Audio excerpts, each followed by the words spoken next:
औज़ुबिल्लाहि मिनश्शैतानिर्रजीम बिस्मिल्लाहिर्रहमानिर्रहीम अस्सलामु अलैकुम वरहमतुल्लाहि वबरकातुहू।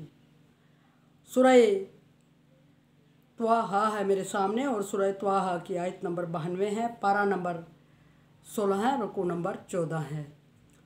आयत नंबर 91 तक मूसा अलैहिस्सलाम का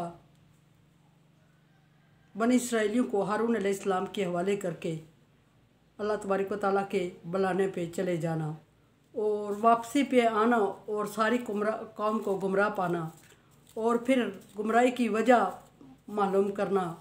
और हारून अलैहिस्सलाम की निगरानी में छोड़ के गए थे और गुमराही की वजह पता चली, सामरी ने सोने का बछड़ा बना के लोगों को मुतासर कर लिया और लोग उसकी तरफ मुतवज्जे हो गए। और मूसा अलैहिस्सलाम को वहाँ ख़बर दी अल्लाह तबारक व तआला ने कि तेरी कौम गुमराह हो चुकी है और उसको गुमराह करने वाला सामरी है। और मूसा अलैहिस्सलाम पर वहाँ शरीयत नाज़िल हुई जो तख्तियों की सूरत में नाज़िल हुई, वो मूसा अलैहिस्सलाम को दी गई और मूसा अलैहिस्सलाम का उनको लेके वापस आना। और जब वापस आते हैं तो अपने भाई हारून अलैहिस्सलाम को, जिसको वो छोड़ गए थे निगरानी के लिए, उसको पाते हैं वहाँ। और हारून अलैहिस्सलाम से मुखातब होकर कहते हैं, काला मूसा, मूसा ने कहा हारून अलैहिस्सलाम से, या हारून, ए हारून, माँ मना का इज़ा रायतहुम ज़ल्लू, तुझे क्या हो गया था कि जब तू इन्हें गुमराह होते हुए देख रहा था और तूने इनको रोका नहीं है, तूने इनको दीन पर मजबूत रहने की हिदायत नहीं की है और गुमराही से या सामरी की तरफ जाने से रोका नहीं है इन्हें। अल्लाह तत्ताबिआनी अफ़ा असैत अमरी, क्या तू भी इनकी पैरवी करने लगा था या मेरे काम की या मेरे अकीदे की नाफरमानी कर रहा था तू। मूसा अलैहिस्सलाम ये बात कर रहे थे और ये मामूली लहजे में नहीं कर रहे थे, सख्त जज्बाती और गुस्से में थे। और जब सख्त जज्बाती और गुस्से में थे तो हारून अलैहिस्सलाम डर गए थे, हालांकि वो मूसा अलैहिस्सलाम से बड़े थे। और हारून अलैहिस्सलाम ने मूसा अलैहिस्सलाम को जवाब दिया, या इब्न उम्मा, ऐ मेरे माँ जाए। माँ जाए का मतलब, कहने का ये मतलब हरगिज़ नहीं है कि मूसा अलैहिस्सलाम का और हारून अलैहिस्सलाम का बाप कोई और था। ये अक्सर लफ्ज़ भाई के लिए बोला जाता है और जहाँ मोहब्बत को ज़्यादा डालना हो या जहाँ किसी के गज़ब को, गुस्से को ठंडा करना हो तो या इब्न उम्मा बोला जाता है। जब इब्न उम्मा का मतलब होता है मंजाए। मंजाए लफ्ज़ एक ऐसा है कि इसमें अल्फाज की तासीर से किसी का गुस्सा थोड़ा मंदम पड़ जाए। हारून अलैहिस्सलाम लाड से कह रहे हैं मूसा अलैहिस्सलाम से, या इब्न उम्मा ला ताखुज़ बिल्लिहियती, तू मुझे मेरी दाढ़ी से पकड़ के ना पकड़, वाला बिरासी, और ना मेरे सर के बालों से। सर को पकड़ने का मतलब सर से के बालों से। इसका मतलब है कि मूसा अलैहिस्सलाम इतने जज्बाती हो गए थे कि हारून अलैहिस्सलाम को पीछे एक सूरह आराफ की आयत में ये वाक़या तफसीलन गुज़रता है कि इतने जज्बाती हो जाते हैं मूसा अलैहिस्सलाम कि अपने भाई को दाढ़ी से पकड़ के घसीट लेते हैं, सर के बालों से पकड़ के घसीटते हैं। और तख्तियाँ जो मूसा अलैहिस्सलाम को मिली थी वो मूसा अलैहिस्सलाम ने बड़े ज़ोर से ज़मीन पे पटक ली थी। और ये भी है कि जब ज़मीन पे तख्तियाँ पटकी गई थी तो कुछ शरीयत मूसा अलैहिस्सलाम को जो दी गई थी, कुछ चीज़ें अहकामात, वो उस वक्त उड़ गए थे, गायब हो गए थे।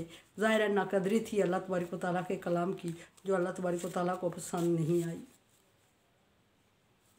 अब यह हारून अलैहिस्सलाम फरमा रहे हैं कि मेरी दाढ़ी से मुझे ना पकड़ के घसीट और ना मेरे सर के बालों को पकड़ के।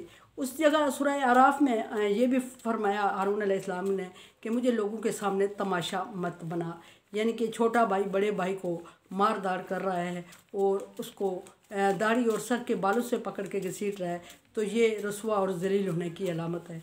वहाँ सूरह आराफ में फरमाया कि मुझे लोगों के सामने जलील मत कर। यहाँ साथ ही फरमा दिया, वो अल्फाज नहीं बोलेंगे, ये फरमाया कि इन्नी खशीतु अन तक़ूलू फ़रक़्त बैना बनी इसराइल, मुझे ये डर था कि मैं अगर इनको रोकूंगा तो ये तू आके कहेगा कि तुमने बनी इसराइल के दरमियान तफ़रक़ा डाल दिया, और ये भी कि तूने इनके मुतफ़र्रिक़ कर दिया या मेरे काम को मुश्किल कर दिया। और ये भी था कि मूसा वो मेरी यहाँ पीछे सूरह आराफ में ये भी जिक्र है कि ये मेरी जान के दर पे हो चुके थे और मुझे जान का भी डर था कि ये लोग मुझे जान से मार देंगे, ये भी एक बात थी। और ये भी कि वल्लम यरकुब कौली, और तू मेरी बात को आम बात ना समझ, झूठ ना समझ और मेरी बात का एतबार कर। ये हारून अलैहिस्सलाम ने को मूसा अलैहिस्सलाम को हारून अलैहिस्सलाम बता रहे हैं और बनी इसराइलियों की गुमराही के असबाब बता रहे हैं और ख़ुद खामोश रहने के, और ख़ामोश भी नहीं, हारून अलैहिस्सलाम ने मूसा अलैहिस्सलाम से कहा कि मैंने कोशिश की अपने ताईं, इन्हें ज़बानी समझाने की बात की, लेकिन ज़्यादा ज़ोर नहीं दिया कि ये एक नंबर तो ये मेरी जान के दर पे हो गए थे। दूसरा ये कि बनी इसराइल के कुछ लोग तो मूसा अलैहिस्सलाम के आने के मुंतज़िर थे और उस अक़ीदे पे पाबंद थे, और कुछ लोग सामरी की तरफ मुड़ गए थे और इस तरह इनमें तफरका बन जाता, ग्रुप बन जाते। और मुझे डर था कि तू जब वापस आएगा तो तू आके कहेगा कि बनी इसराइलियों में तफरका डाल दिया और मेरे काम को मुश्किल कर दिया। वल्लम यरकुब कौली, तो मेरी बात पे यकीन कर, या तू ये कि ऐसा नहीं है कि तू मेरी बात पे यकीन ना कर, ऐसा नहीं करो। काला फिर मूसा अलैहिस्सलाम सामरी की तरफ मुड़ते हैं। सामरी जो उस वक्त मुकम्मल गुमराह हो चुका था और लोगों को अपनी तरफ मोड़ चुका था और एक बहुत बड़ी पार्टी भी बना चुका था अपनी, और मूसा अलैहिस्सलाम के ख़िलाफ़ हो चुका था। मा खतबु का या सामरी जी, मूसा अलैहिस्सलाम कहते हैं फ़िरौन सामरी की तरफ मुतवज्जे हो गए कि सामरी तेरा क्या ख्याल था, तूने ऐसा क्यों किया, क्या तेरा म्यार था या किस वजह से तूने ऐसा किया, बनी इसराइलियों को फ़िरक़ों में बंट दिया और सोने का बछड़ा क्यों कर बना दिया। काला बसुरतु बिमा लम यबसुरु, तो सामरी ने जवाब दिया कि जो मैं महसूस कर रहा था, जो मैं जान रहा था, जो मैं समझ रहा था, जो मैं देख रहा था, ये लोग सारे नहीं देख रहे थे। यानी कि उसने कहा कि मैं एक बहुत तेज़ और अहले इल्म हूँ, मैं महसूस कर रहा था और इनकी समझ में ये बात नहीं आ रही थी, सो मैंने इनको प्रैक्टिकल कर दिखाया। उसने अपने आप को सच्चा साबित कर दिया। उसने कहा कि मैंने जो देखा ये नहीं महसूस कर सके भी।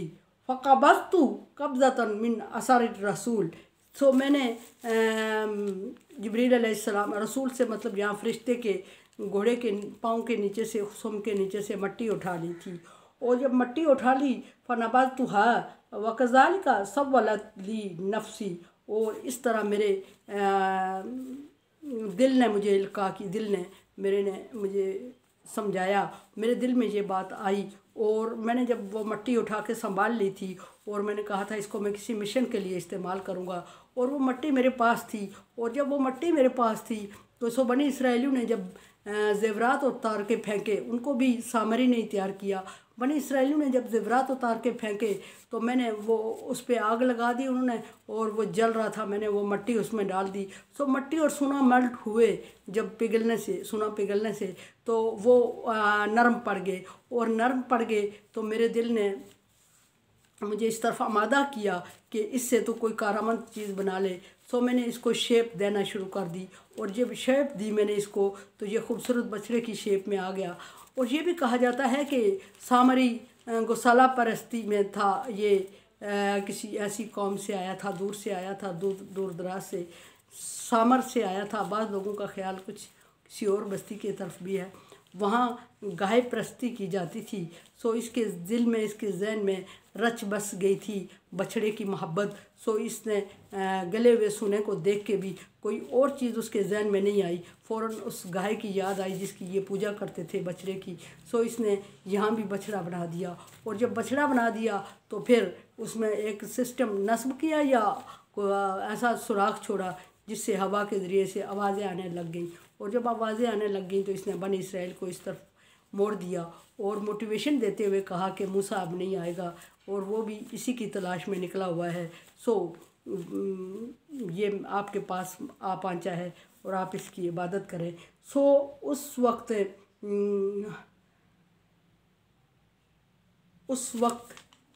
अल्लाह तबारक व तआला ने मूसा अलैहिस्सलाम को जब हुक्म दिया वापस जा, तेरी उम्मत गुमराह हो चुकी है, मूसा अलैहिस्सलाम वापस आते और ये बात होती है। और उस वक्त तक कौम बछड़े की इबादत में लग चुकी थी, कुछ ने तौबा किया, कुछ ने नहीं किया। और ये भी कहा जाता है कि सामरी ने जब मट्टी उठाई थी तो उसके हाथ सूख चुके थे और वो काम के काबिल नहीं रहे थे। बहरहाल ये आगे बात है। मेरे चैनल को देखें, समझिए और सब्सक्राइब करें, और तावन वाला बिर्र व तक़वा के